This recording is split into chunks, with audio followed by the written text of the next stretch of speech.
Hi everyone, and welcome to today's General Hospital recap. As always, don't forget to subscribe so you don't miss any of our videos or recaps, and don't forget to follow us on Twitter because that's where I update if there isn't going to be a recap that day. Like yesterday, I got called into work last minute, so I wasn't able to make a recap, but I'm back today, so yeah, today's like the best week ever, so let's get right to it.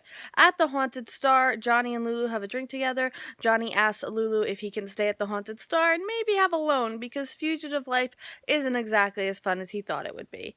And Dillon is headed into the Haunted Star. Thank goodness he calls for Lulu, so Johnny has plenty of time to hide, behind the bar specifically.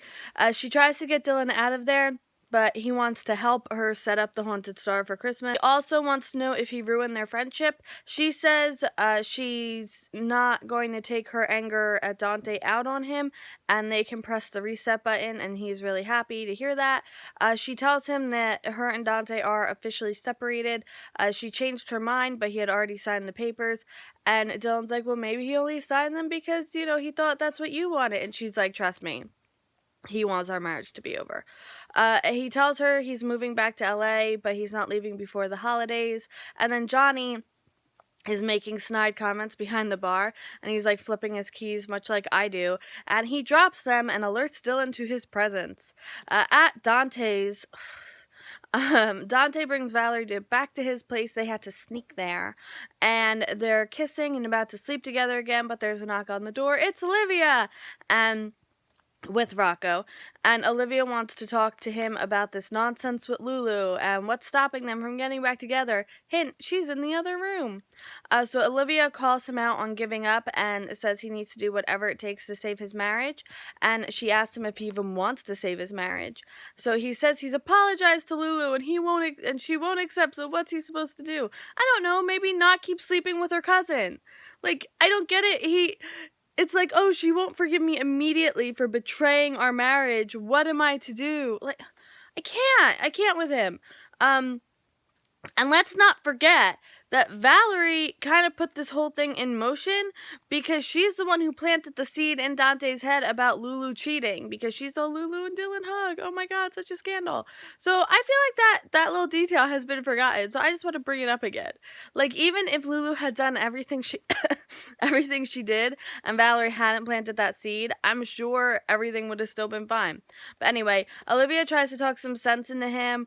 He slips and says Valerie was there when Lulu came over to collect the papers, or he leaves out the part where she wanted to reconcile, which I think is just hilarious. And then Olivia's like, what do you mean? Are you involved with that homewrecker? And I was like, yes, Olivia, yes! And Olivia says Valerie was a mistake and he has to walk away from her. He defends her, but Olivia, oh my goodness, she said everything we've all been saying, and she leaves very mad. Dante thinks once Olivia cools off, she'll give Valerie a chance, which is the funniest thing I've heard all week. He asks Valerie to watch Rocco while he goes out to get some baby aspirin, and I'm like, are you kidding me? You're gonna leave? Are you kidding me? No. At the hospital, Michael asks Felix if Dr. Lee's around. He's concerned about Sabrina and the baby. Felix tells Michael he shouldn't go behind Sabrina's back to get answers, and Felix tries to cover, but Michael literally drags Felix along with him to the floating rib. At the floating rib, Sabrina finds Patrick there, and he says he feels like he's in a bad dream, which is weird because I do not remember writing that. And Patrick is lamenting, but you know what? Sam did choose him, but because of his ridiculousness, he's making himself miserable. Yeah, I don't know. I mean, Sam's made it pretty clear she wants to be with him, so he just, I don't know. Sabrina, of all people, is giving him advice on how to handle this, and Patrick now understands what he did to her, and Sabrina says, she knew as soon as she saw Robin that they were over, and she could have saved herself some pain if she had just accepted that. Michael and Felix arrive. Patrick leaves, but he makes a comment about how soon the baby's going to arrive. and Michael notices that. Felix tells Sabrina it's time to tell Michael the truth, and he's sure Michael won't just drop her, and Felix assures her that he needs to hear the truth from her because he's probably going to hear it from someone else, and that's not going to be good. Felix leaves them alone to talk. At Patrick's, today's is just flowing so well. I'm so happy. So at Patrick's, Jason asks Sam what she's accusing Liz of. Sam tells him Elizabeth has known for months who he really is. He goes to leave, but she gets him to hear her out, and she has 5 minutes to tell him everything.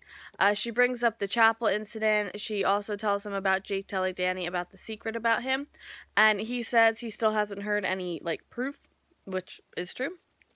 Sam asks about if he and Liz have ever had any cryptic conversations, or if she slipped and said she's loved him longer than she's known him, which we know for a fact has happened at least twice.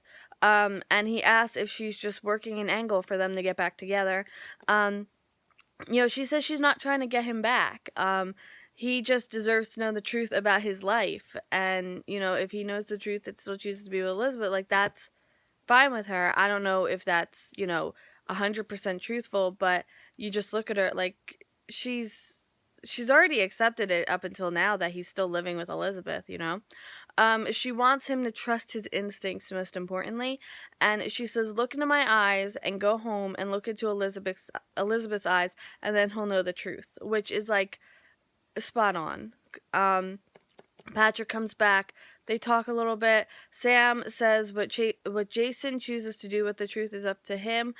She assures Patrick she wants a future with him, and he reality checks her and says she never gave up on Jason, which was fine when he was dead, but now he's not, and that's the reality of the situation. At Elizabeth's place, Elizabeth is worried when Jason wasn't there. She makes a call. He doesn't answer. She's leaving a message, and Jake sneaks up on her. Little Jake is worried about Jason. Jason comes home after the conversation with Sam. He carries Jake up the stairs. She says she's going to go upstairs so they can put this day behind them. And he's like, yeah, not just yet. So Jason tells Liz he wants to talk with Sam. Elizabeth immediately gets defensive and starts bad-talking Sam. He looks into her eyes and asks her if she knew who he was before he did. She gets very evasive and accuses Sam of being spiteful and goes on and on and on about Sam. And she goes, don't let Sam tear us apart. And he says, the only one doing that right now is you, because you're being evasive and making me not trust you. Which I think scares her a lot. And now end scene. Valerie is talking to Rocco about how much his dad loves him. And he's already left to go to the store. Dillon insists someone's in the haunted star, but he does it very good where he's like, oh yeah, Lulu, no one's here. I think someone's here.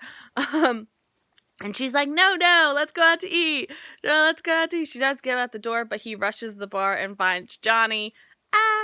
Valerie answers the door with Rocco, and it's Olivia. Which makes me wonder if she knew the whole time that Valerie was there. But I don't know. It's not like she was waiting for Dante to leave. Whatever. Michael apologizes for being out of line, and Sabrina says she'll set up a meeting with Dr. Lee in the morning, but for tonight, let's not worry.